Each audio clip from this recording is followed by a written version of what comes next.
Hello students, मैं educator Sonia आज आपको एमफिल, एमएड और पीएचडी लेवल के लिए भी, जिसमें हम कहते हैं सैम्पलिंग, जो कि रिसर्च का मोस्ट इम्पॉर्टेंट पार्ट होता है क्योंकि उसी के बेस पे सारी रिसर्च होती है। तो आज हम उसका कॉन्सेप्ट जानेंगे कि सैम्पलिंग का मतलब क्या होता है, क्या मेथड्स है और उनकी करेक्टरिस्टिक्स क्या है। तो चलिए स्टार्ट करते हैं।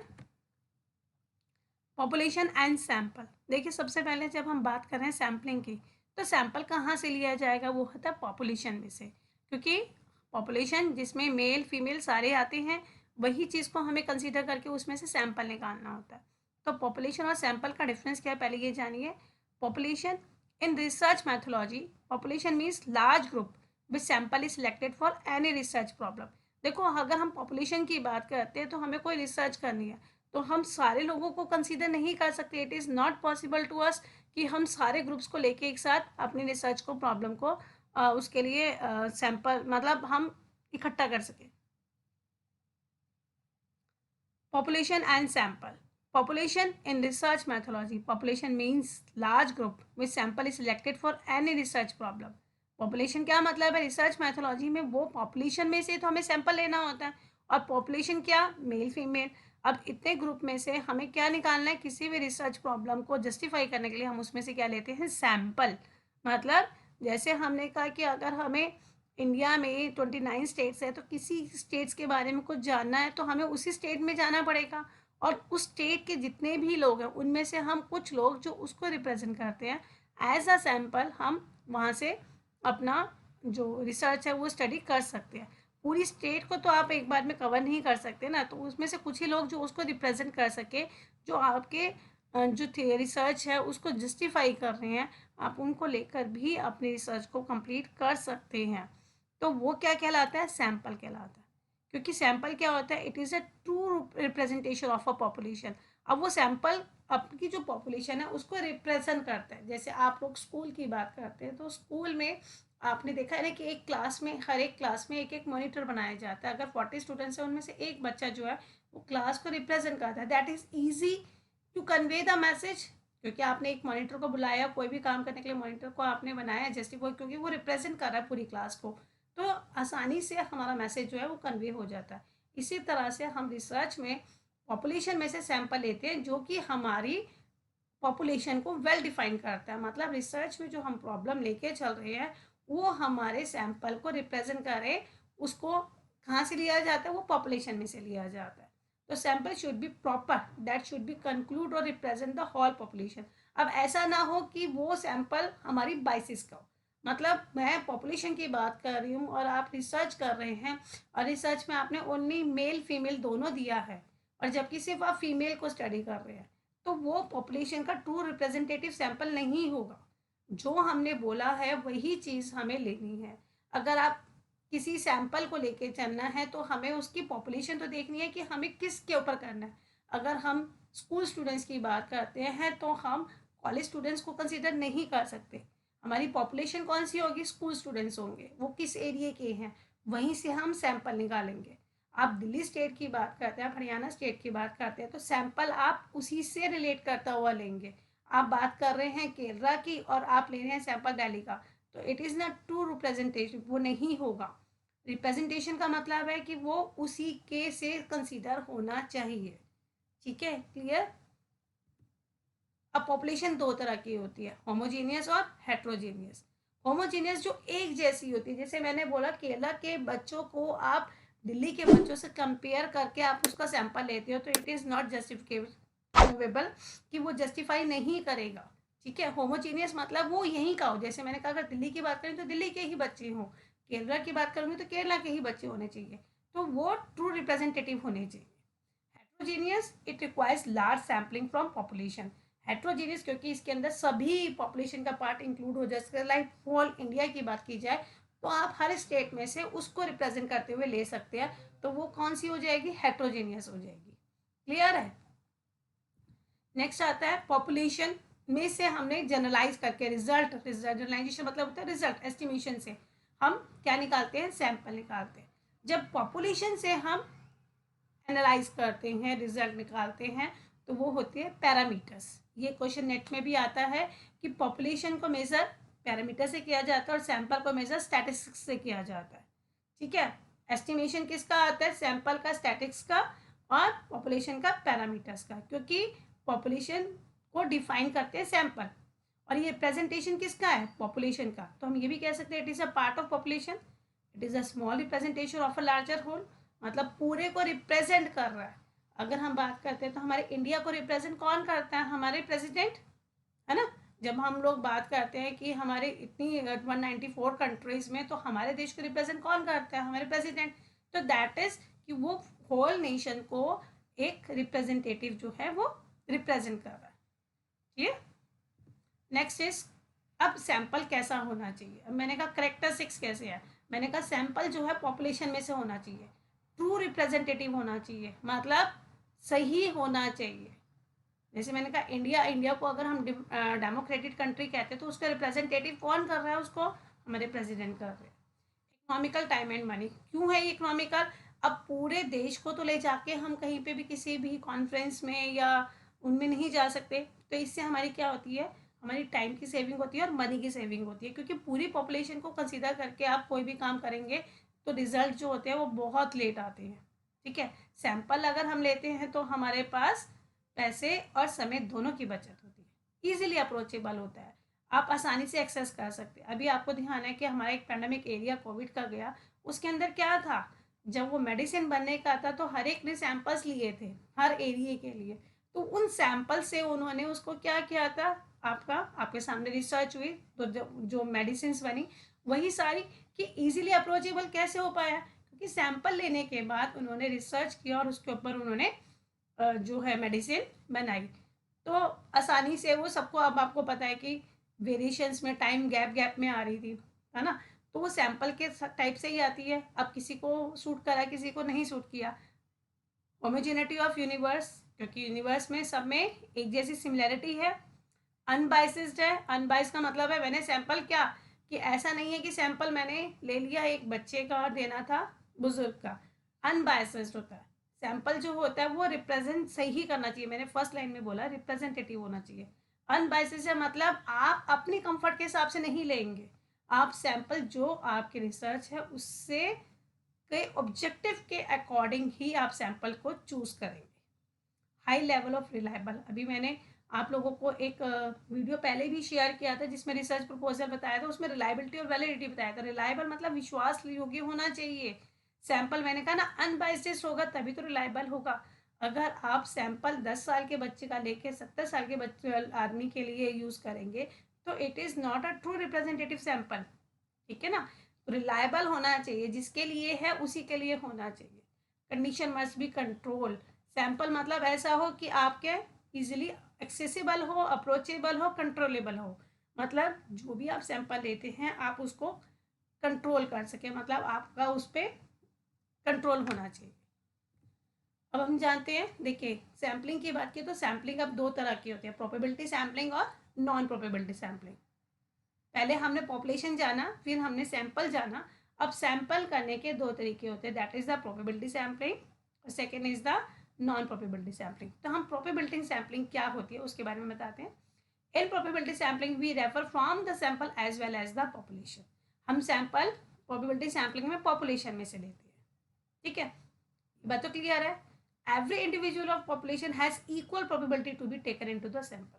अब ओवरऑल इंडिया में कहीं से भी हम सैंपल ले सकते हैं, उसमें किसी के भी आने की संभावना होती है। तो ये प्रोबेबिलिटी सैम्पलिंग का सबसे बात होती है, एक मोस्ट इंपॉर्टेंट, दोनों में डिफरेंस मैं आगे आपको बताऊंगी। प्रोबेबिलिटी में किसी के भी हमारे सैंपल में आने की संभावना या प्रोबेबिलिटी जो होती है वो ज़्यादा होती है, इक्वल होती है, या मैं कहूँ समान होती है। It may be representative of the population, और वो पॉपुलेशन को रिप्रेजेंटेटिव करती है। सैंपल जो होगा वो ट्रू रिप्रेजेंटेटिव होगा किसका? पॉपुलेशन का। The observation of the probability sampling are use for the influential purpose. अभी किस लिए यूज किया जा रहा है? जो ऑब्जर्वेशन की जाती है वो रिजल्ट निकालने के लिए, ऑब्वियस है कोई काम किया जाता है तो हम उसका कॉज एंड इम्पैक्ट दोनों चीजें चेक करते हैं। तो देयर इज अ रिस्क और drawing conclusion from probability sampling. अब यहाँ थोड़ा सा रिस्क हो सकता है। इंक्रीमेंटल और parametric statistics are use for probability sampling. अभी मैंने आपको पहले स्लाइड में बताया था ना कि प्रोबेबिलिटी से अगर हम कोई मेज़र करते हैं तो वो पैरामीट्रिक स्टैटिक्स होती है, ठीक है। और इसमें जो risk, there is a risk और drawing conclusion for probability sample, क्योंकि ये पूरी पॉपुलेशन को रिप्रेजेंट कर रहा है, तो यहाँ पर जो कंक्लूजन आते हैं वो थोड़े रिस्की होते हैं। मतलब आप हर चीज़ के बारे में बिल्कुल 100% आप रिस्पॉन्स नहीं दे पाते। The probability sampling is comprehensive, बहुत वाइडर कॉन्सेप्ट है ये।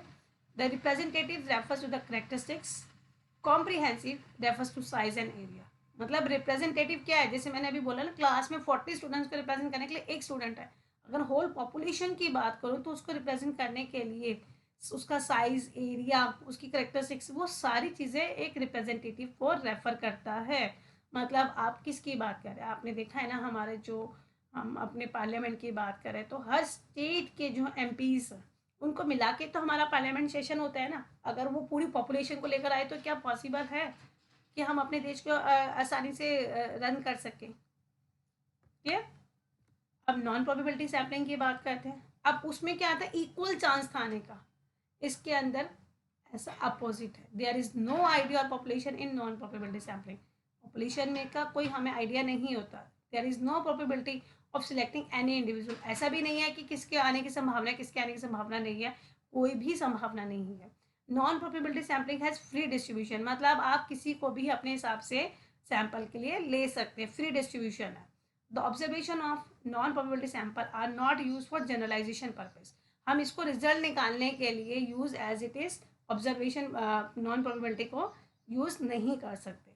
Non parametric statics are use in non probability sampling, वहाँ पे कौन से थे, पैरामीटर्स थे, और यहाँ पर क्या है, स्टैट्स है। मैं बार बार बता रही हूँ, नेट के क्वेश्चन में वाला क्वेश्चन जरूर आता है जो रिलेट करता है कि प्रोबेबिलिटी सैम्पलिंग के पैरामीटर्स होते हैं और नॉन प्रोबेबिलिटी के स्टैटिस्टिक्स होती है। There is no risk for drawing conclusion from non probability sampling, अभी हमने वहाँ पे पढ़ा था ना, वहाँ रिस्क होता है क्योंकि वो पॉपुलेशन में से निकाला जाता है। यहाँ हम अपनी डिस्ट्रीब्यूशन फ्री है, फ्री डिस्ट्रीब्यूशन पढ़ा है ना अभी आपने, इसलिए यहाँ पर रिस्क नहीं होता क्योंकि वो हमने अपनी कन्वीनियंस के अकॉर्डिंग लिया, हम किसी को भी अपना सैंपल ले सकते हैं। मतलब आप समझ गए होंगे, प्रोबेबिलिटी सैम्पलिंग हम पॉपुलेशन में से उसमें किसी को भी आने की संभावना होती है अगर हम प्रोबेबिलिटी सैम्पलिंग में से सैंपल लेते हैं। लेकिन नॉन प्रोबेबिलिटी में हम अपनी अकॉर्डिंग टू आर नीड हम उसको सैंपल को लेते हैं। तो ज़्यादातर जो रिसर्च की जाती है वो नॉन प्रोबेबिलिटी सैम्पलिंग में से की जाती है। लेकिन जब हम थीसिस डेसिटेशन की बात करते हैं, डॉक्टरेट की बात करते हैं, तब हम लोग ज़्यादातर अपना प्रोबेबिलिटी सैम्पलिंग में से भी यूज़ करते हैं।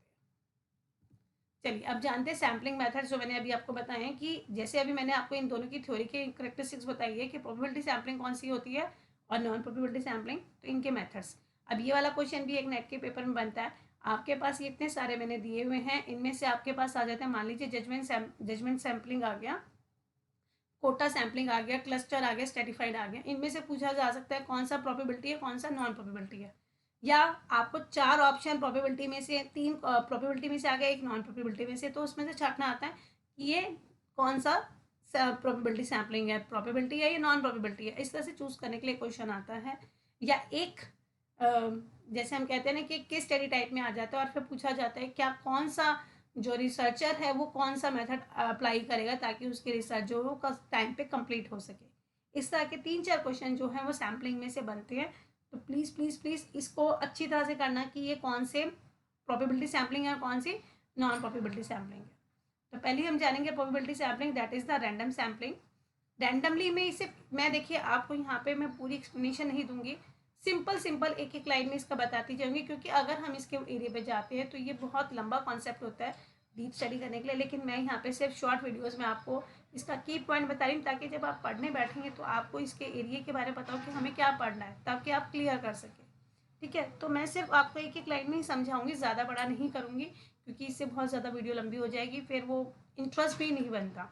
ठीक है, तो प्रोबेबिलिटी सैम्पलिंग में पहले हम पढ़ रहे हैं रैंडम सैम्पलिंग, जिसमें किसी के भी आने की संभावना होती है। जैसे हम टॉस करते हैं ना कि हेड आएगा टेल आएगा, तो रैंडम सैम्पलिंग है, टॉस भी आ सकता है और हेड भी आ सकता है और टेल भी आ सकता है। Random sampling. ऐसे सिस्टमैटिक सैम्पलिंग, आपने क्या किया, आपने सिस्टम बना दिया कि हर 5th बच्चा, हर 8th बच्चे को आप सैंपल में ले लेंगे, क्योंकि सैंपल आपका पॉपुलेशन है। पॉपुलेशन में से आप किसको लोगे, आपने कहा मेरे हमारे स्टेट में 21 मतलब हमारे एरिया में इतने हैं तो मैं हर 5वें घर को, हर 10वें घर को अपना सैंपल लूँगा। तो that is a systematic sampling चल रहा है, क्योंकि वो पॉपुलेशन में से कंसिडर हो रही है। क्लियर है? सिस्टम से चल रहा है, मतलब चाहे वो कोई भी नंबर आए, अगर आप 100 घर, आपके एरिया की बात करूँ, अगर इंडिया स्टेट में हर 100 घर में से मैं बात करती हूँ कि हर 100वें घर को मैं अपना एक सैंपल लूँगी, तो कोई भी आ रहा हो उसके अंदर वो आप उसको इंक्लूड करेंगे। That is the systematic sampling. एक सिस्टम बनाया आपने। सर्टिफाइड सैम्पलिंग, अब ये 2 तरह की होती है, प्रोपोर्शनल और डिसप्रोपोर्शनल। इसमें साइज़ देखा जाता है सैंपल का, कि आपने सैंपल जो लिया है उसको आपने किस हिसाब से डिवाइड किया। स्ट्राटा लेते हैं ना, जैसे कि आपने कितना होमोजीनियस में लिया, तो रैंडमली आपने जितने लिए उसमें आपने उनको 2 पार्ट्स में दिए प्रोपोर्शन में, कि जितने मैंने मेल लिए उतने ही मैंने फीमेल ले ली, इतने ही मैंने एरिया अर्बन में से लिए, इतने ही मैंने रूरल में से लिए। तो ये प्रोपोर्शनल और नॉन प्रोपोर्शनल में से हो जाता है। क्लियर? आई थिंक क्लियर हो रहा है आपको। अगर आपको कोई भी कमेंट्स में आपको कोई भी दिक्कत आती है तो आप मुझे कमेंट बॉक्स में कमेंट करके पूछ सकते हैं। अब आते हैं हम क्लस्टर सैम्पलिंग की बात करते हैं। तो इसके अंदर ग्रुप्स होते हैं, क्लस्टर होता है जैसे एक तारों का गुच्छा होता है, ऐसे ही यहाँ पर इंडिविजुअल मेंबर्स का, आइटम्स का पॉपुलेशन में से हमें निकालना होता है। तो ज़्यादातर हम लोग क्या करते हैं, एक मतलब एक ही क्लास के बच्चे एलिमेंट्री स्कूल में से हमने सिलेक्ट कर लिया रैंडमली, कि मैं जितने भी हमारे एरिया में एलिमेंट्री स्कूल्स हैं, कोई भी एग्जांपल के तौर पे बता रही हूँ, उनमें से मैं सिर्फ 15% बच्चों को लेना चाहती हूँ। तो ये रिप्रेजेंट करता है कि जितने भी हमने, क्योंकि इसमें मैंने डिसाइड नहीं किया, मैंने ये बताया कि हमारे यहाँ पे अगर 20 स्कूल्स हैं जो एलिमेंट्री स्कूल्स हैं, उनमें से मैंने 15 बच्चों में 15% जो स्कूल्स हैं वो मैंने छांट लिए। तो मैंने एक यूनिट उठा ली, उनकी यूनिट उठाने का मतलब है एक हिस्सा उठा लिया, जैसे तारों का एक समूह उठा लेना। ऐसे ही एक स्कूल के बच्चों का हमने एलिमेंट्री का कोई भी रेंडमली सिलेक्ट किया और उसको हमने सैंपल के लिए यूज़ किया। ठीक है, इसमें बाइसिस एरर की भी कोई प्रॉब्लम नहीं होती, क्योंकि प्रैक्टिकल किसी को भी आ सकता है, ईजी भी है कि आप कहीं पे भी, आपको इतने सारी जगह जाने की ज़रूरत नहीं है, आपने एक स्कूल में से उठा लिया अपना डाटा। ठीक, डबल और मल्टीपल और रिपीटेड सैम्पलिंग। अब ये क्या होता है, ये नया मेथड नहीं है। ये अगर हम बात करें तो ये सैम्पलिंग जो होती है वो ज़्यादातर ये होता है कि हम लोग सैंपल के लिए हमने रिलायबल मान लिया, क्योंकि हमने पॉपुलेशन में से लिया। अब हमने कहीं पर कोई क्वेश्चनर भेजे अपने सैंपल को पूरा करवाने के लिए, मतलब अपना काम पूरा करने के लिए हमने क्वेश्चनर बनाया था और हमने स्टडी के लिए भेज दिया स्कूल में। तो ज़रूरी नहीं है जितने हमने क्वेश्चनर भेजे भरने के लिए वो हमारे पास वापस आ जाए, कुछ हमारे मिसिंग भी हो जाएंगे। तो जो अगर डाटा मिस हो गया वो हमारी स्टडी को क्या करेगा, बाइसिस कर देगा, क्योंकि कुछ लोगों ने क्वेरी भरी नहीं है, या फिर ये होता है ना कि आपने नहीं भरा, आपने अपना वाला क्वेश्चन जो है दूसरे को दे दिया, तो दोनों के सेम सेम आंसर हो जाएंगे।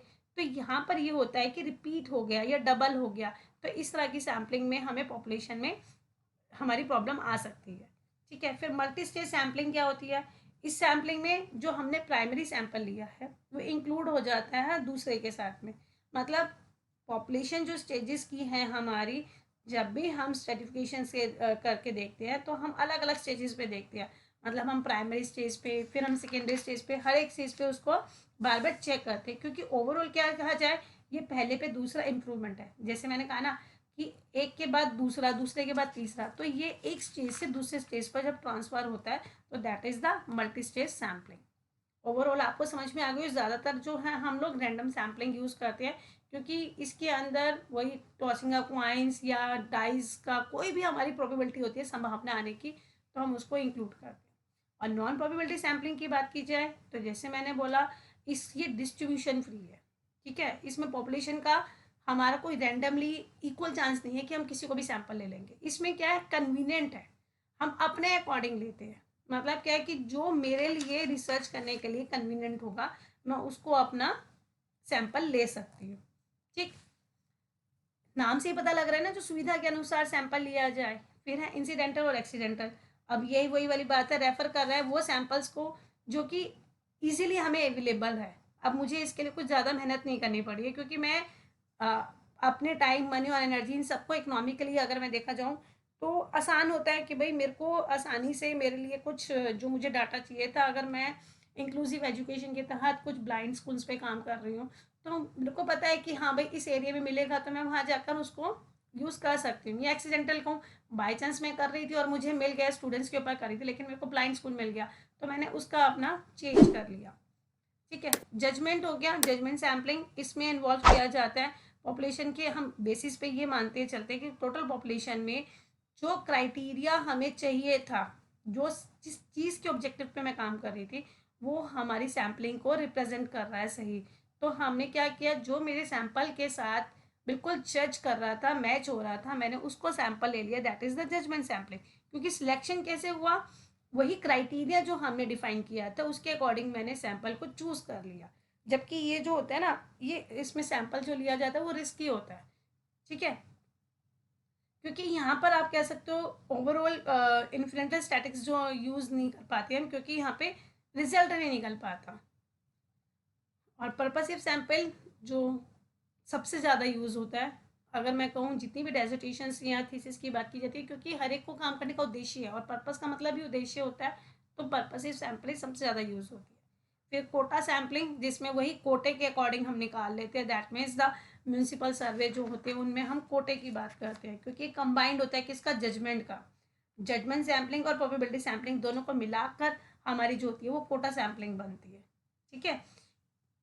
स्नोबॉल सैम्पलिंग, स्नोबॉल सैम्पलिंग जो है वो नॉन प्रोबेबिलिटी सैम्पलिंग की वो टेक्निक है जिसमें हम जो स्टडी करते हैं ना, वो स्टडी में हम ये देखना पड़ता है कि क्या जो सामने वाला है वो हमारे जो सैंपल लिया है क्या वो उसको ट्रू रिप्रेजेंट कर पा रहा है। कई बार ऐसा होता है कि जो हमने सैंपल लिया वो हमारे काम को रिप्रेजेंट नहीं कर पा रहा। तो अगर हमें उसके बारे में सही इन्फॉर्मेशन नहीं मिल रही है और जबकि वो है, तो हम क्या कहेंगे कि हमारी जो सैम्पलिंग है वो स्नोबॉल सैम्पलिंग हो जाती है। क्योंकि यहाँ पर थोड़ा सा हम ये कह सकते हैं कि पॉपुलेशन के बारे में गेस करना जो है वो मुश्किल हो जाता है। अब मैंने सैंपल तो ले लिया लेकिन वो मुझे उसको सही जस्टिफाई नहीं कर रहा, जो मैंने लिया और वो उसको जस्टिफाई नहीं कर रहा, लेकिन हमने उसको एज अ कंपिटिटर जो है वो इंक्लूड कर लिया, that is the snowball sampling. फिर आता है difference between probability and non probability sampling. Probability sampling क्या होती है अभी मैं आपको बता चुकी हूँ।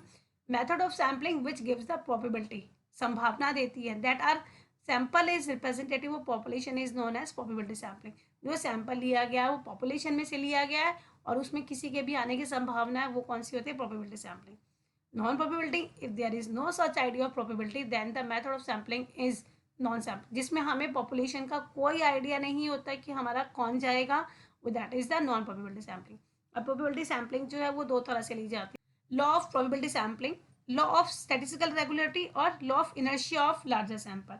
अब ये दोनों का मतलब ये है कि जब हम पॉपुलेशन की जब हम सैम्पलिंग लेंगे तो स्टैटिस्टिकल का यूज़ कर रहे हैं, कौन से मेथड यूज़ करें, मान लो हमने अभी सिस्टमैटिक पढ़ा था, स्टैटिक पढ़ा था, या law of inertia of large sample, हम कौन से सैंपल में से ले रहे हैं, मतलब आपने कौन सी मेथड टेक्निक यूज़ की है, वो इनर्शिया सैंपल में से आती है। और non probability sampling is use in action research. हाँ ये बात है, प्रोबेबिलिटी सैम्पलिंग जो है वो फंडामेंटल रिसर्च के लिए काम आती है, जबकि नॉन प्रोबेबिलिटी सैम्पलिंग जो है वो एक्शन रिसर्च के लिए काम आती है, because in which a class study without any generalisation purposes. क्योंकि यहाँ पे एक्शन के ऊपर बात की जाती है, क्रियात्मक के ऊपर बात की जाती है, तो ज़्यादातर हम नॉन प्रोबेबिलिटी टेक्निक यूज़ करते हैं कहाँ पर, एक्शन रिसर्च में। और प्रोबेबिलिटी सैम्पलिंग हम यूज़ करते हैं फंडामेंटल रिसर्च में, क्योंकि वहाँ पर थ्योरीज जो है वो बनाई जाती है, क्योंकि वो प्योर होती है, ठीक है। फिर आता है conclusion, so we can say that research design is a plan by which research samples may be selected from a population and under which experimental treatments are administrative and control so that their impact upon the sample may be measured। मतलब research design वो है जिसे हम samples के through जो हमने population में से ली है और एक्सपेरिमेंटल ट्रीटमेंट दे के उसके ऊपर हम अपना जो रिसर्च के ऑब्जेक्टिव्स है उसको मेज़र करते हैं। आई थिंक आपको सैम्पलिंग का मेथड अच्छी तरह समझ में आ गया होगा। अगर कोई भी डाउट्स है तो आप मेरे से कमेंट बॉक्स में कमेंट कर सकते हैं। सो प्लीज़ मेरे चैनल को सब्सक्राइब के बेल आइकन को प्रेस कीजिए। Thank you so much.